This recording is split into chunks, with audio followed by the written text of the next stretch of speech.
Thought I'd make this little video for anybody that likes to repair their own iPod 4th generation, iPod Touch 4th generation.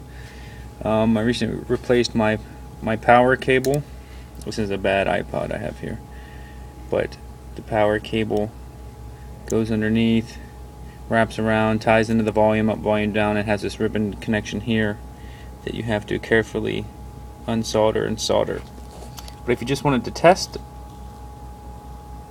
out these 4 connection points, this is what I wanted to share.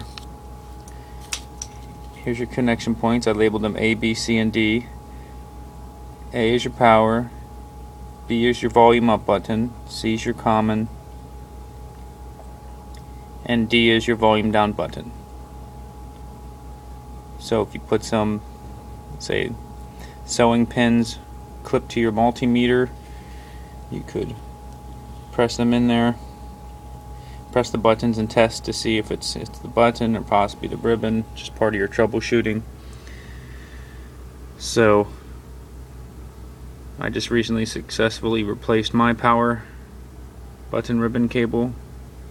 I think it cost $4 off of eBay. It's a little bit of a pain getting everything out, and then the little screws that hold down the volume button, and the 2 screws that hold down the power button.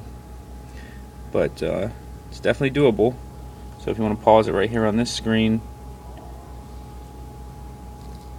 this is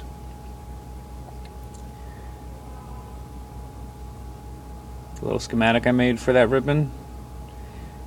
And what happened to my ribbon cable in replacing screens, somewhere up in here, I must have twisted it a little bit or whatever, and the ribbon cable tore, and of course broke one of the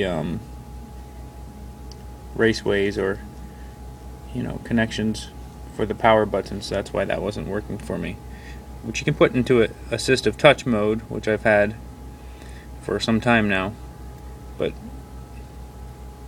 now it's fixed properly, and thought I'd share something helpful.